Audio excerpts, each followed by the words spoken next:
Everyone, welcome back to Pine Hollow Auto Diagnostics. Finally got a little bit of time to get the XL7 back in shape for the spring. You know, put on those summer tires, do a little undercoating, and I had a small EVAP leak, the P0442, and you know, in our county, no one really cares about the check engine light. However, when I filled it with gas to the top, it would smell like gas. It was kind of annoying until the level dropped down. So I'm like, you know, just drop the tank and fix it. So I found the problem. Here's the top of the tank. Here's the fuel pump. So these are fuel lines, and then we have some EVAP lines. This one here, and what used to be a nipple, a little elbow, and a hose connected right here. So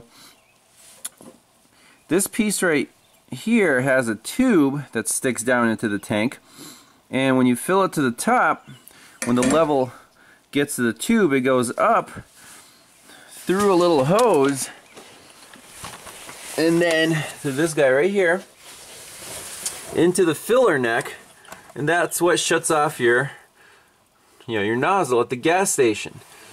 So basically, when I fill it to the top, there's liquid gas here, and the little nipple, I don't know if I think there's the remains of it, basically be raw gas on top of the tank.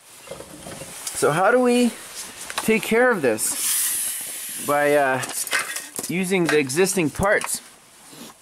So here's what we have. I ground down flush, you know, what was left of it. It's a 1/4 inch steel line and this plate. So what do? Tap it, put a nipple on it.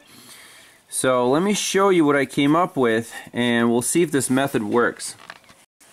So on the workbench, I got some Nycop brake line. I love Nycop brake line, not only for brake lines, but it is a very versatile tubing, very easy to work with. And here's what we're going to do in this case. So we have our plate here in the vise, and what I did with the welder was I just laid some weld down and then ground it flush so we have a nice surface to work with. Then I took a die, 7 millimeters by 1.0, and that cut a very nice thread on the end of this Nycop line. Then I took a nut and tightened it all the way on so it'll seal here. The Nycop will just kind of go into the end of the threads. Ground this flush, and now what I want to do is weld this guy. We just weld the nut to the plate, and we'll have a nice little elbow, and then we can cut this and stick it in the hose, pinch it, and that hopefully will work. Now the last piece of the puzzle here is how do we center the nut over the hole. You know, I want the hole to be continuous. Again, Nycop brake line, 3/16. This fits perfectly into this tube, and if we stick it far enough, it'll actually come out of the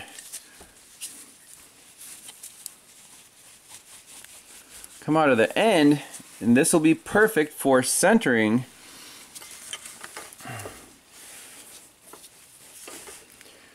our nut on this flange. Just tighten that up a little bit, and now this will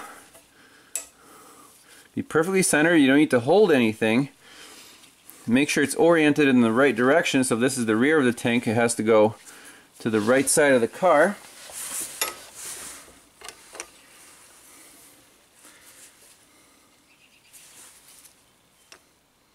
Now all we have to do is get the welder out and get this nut attached to the flange. So let's do that real quick.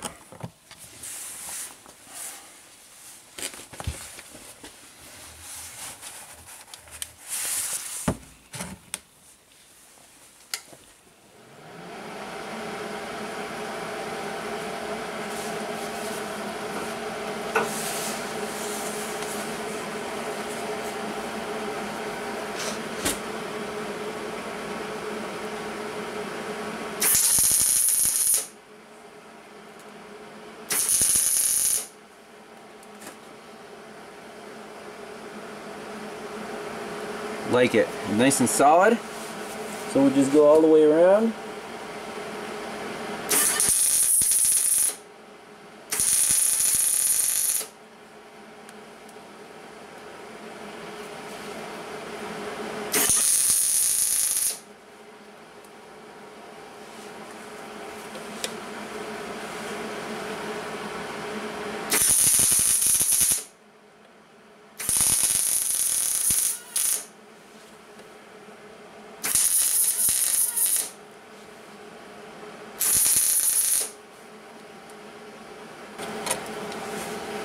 Last little piece here.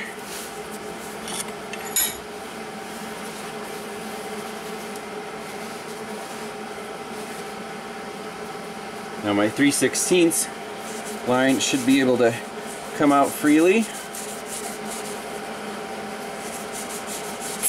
There we go.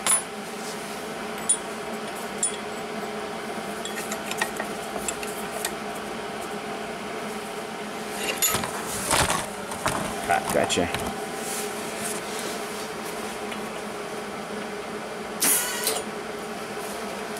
The ground lead would help.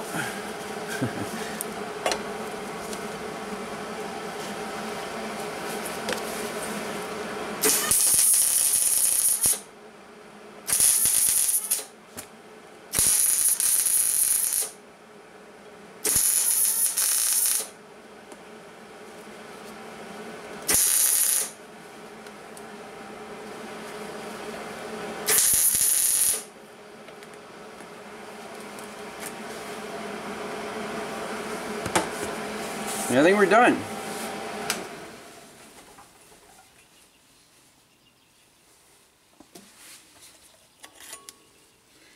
We can leak check it by blowing through the line here.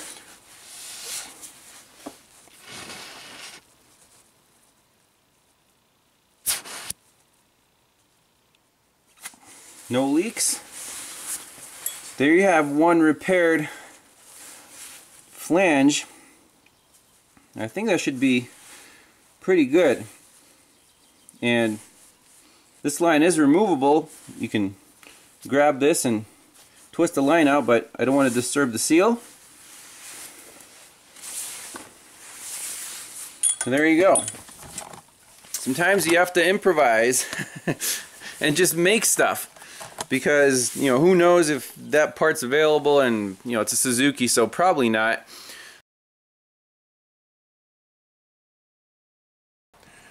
Well, I got the tank put back in, a couple lines replaced. The Nycop lines work very well for these applications. Got everything sprayed with fluid film and CRC corrosion inhibitor. I mean, this rust is just, it's kind of depressing. You can't really stop it all the way. Like the fuel tank straps, this one is basically shot. Good thing I have the the tray under the tank, so if it drops, it'll just drop into the tray. Now we got to get new straps. But anyways, I want to make sure that this evap code doesn't come back, that we're all tight. So let's first, we have the OTC leak tamer on, so we'll turn that on. And now in our engine menu on the launch, we can toggle our vent solenoid, and we want to look at the vent valve and fuel tank differential pressure. Okay, so on.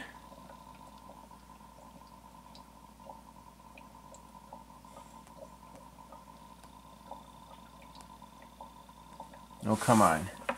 Why is it not clicking? Sometimes this thing is kind of silly. If there's any fault code stored, like there you go, evap vent solenoid, EGR control circuit. So we need to clear these out before we can do bidirectional checks. For some reason. Okay. No DTCs, actuation test. Vent solenoid, okay. Get some data. And on. There you go. Heard it click. Full flow control. You can see the tank pressure is building.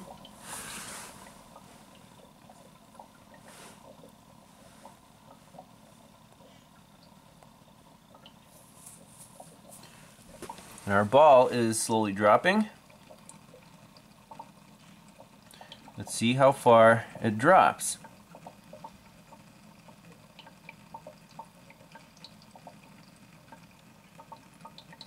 So before, the leak was, I think, right around here. But there's another variable here. I'll show you. I think the ball's going to drop to around here or so, but not all the way. And look at our fuel tank differential pressure here. 0.47. It's steady. So what if we shut off the flow? Will our tank pressure decay?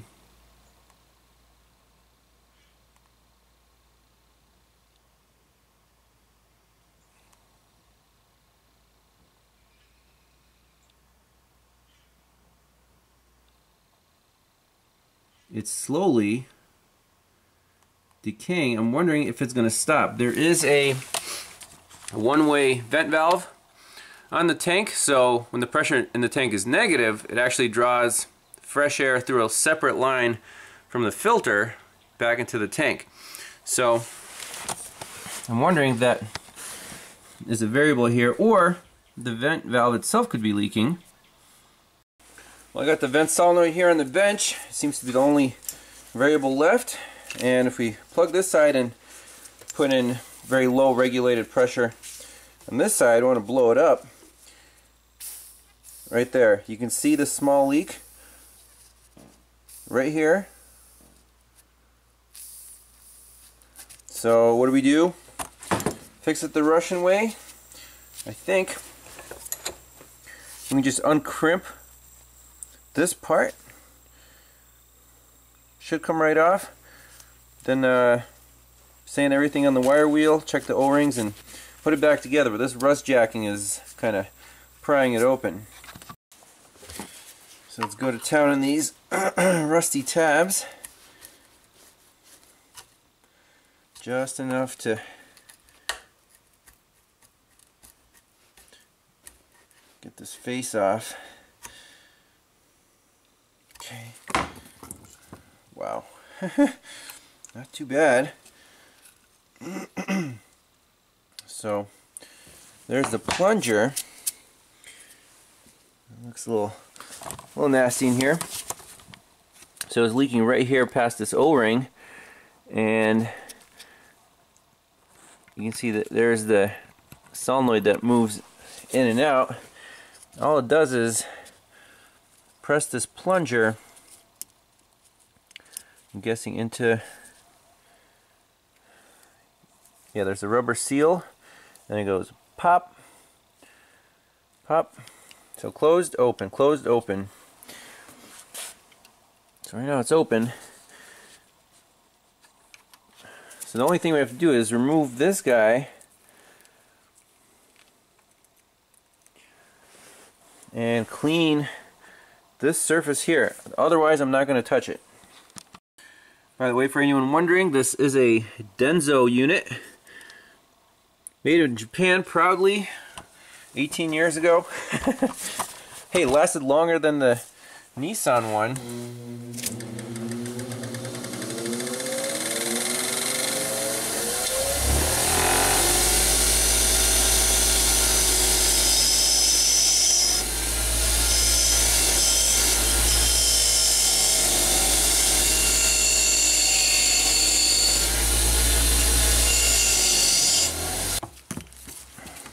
Protruding, we don't want anything protruding and mess up this seal.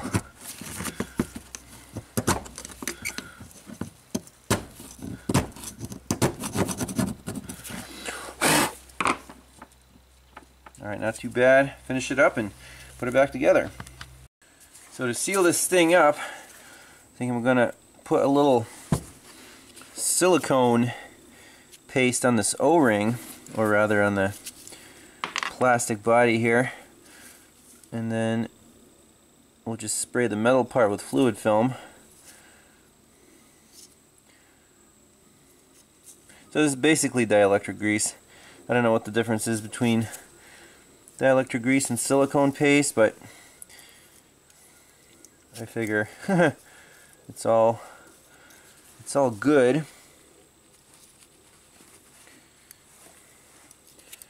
So there is our O-ring.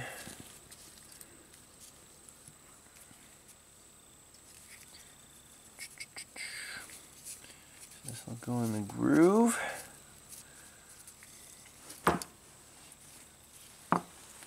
Makes everything slippery. And a little plunger goes this way. When it closes, it goes like that. Now, this part I want to spray with fluid film, at least on the outside, to prevent any rust from forming in the near future. And then we just slap her back together, right?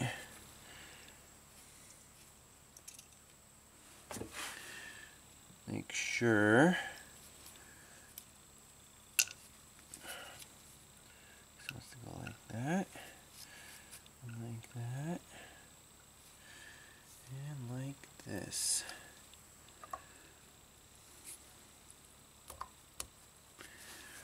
Okay, looking pretty nice.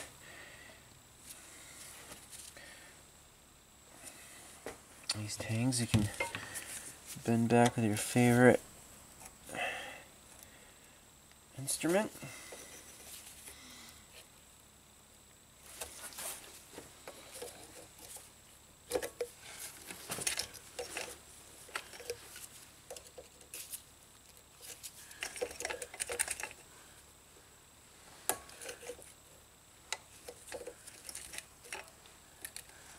There we go.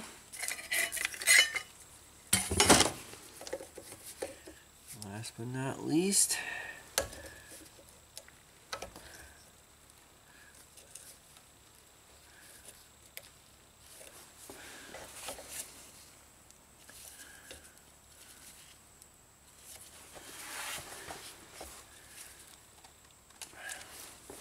I don't know, wipe it down, pressurize it, see if it seals up good.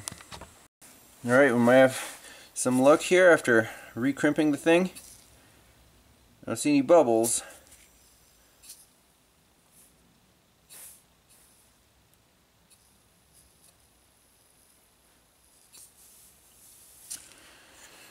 Oh, let's put it on and see what the leak tamer says. Alright, here goes nothing.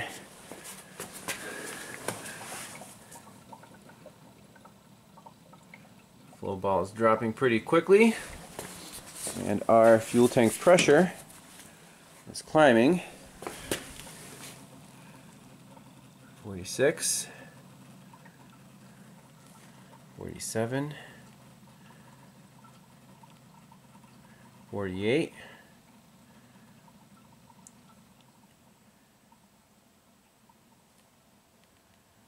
oh yeah, here we go. Come on, drop all the way now.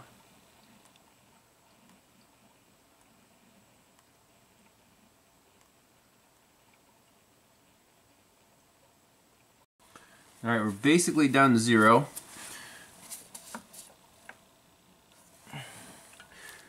Pressure's still on, so I'm going to close it. Oh, I just vented it. Whoops.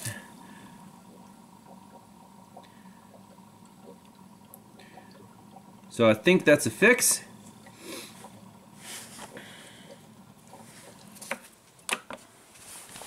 There you go. No parts required, but man, sure took some time. But XL7, I need this thing to be 100% reliable, roadworthy, no issues. That's why I always, twice a year, fall and spring, do the maintenance. Any little issues that come up, just take care of them, because otherwise they start to pile up. And then you know, if you don't take care of your vehicles, they won't take care of you. So thanks all for watching. Stay tuned for more, and we'll see you in the next one. Bye-bye.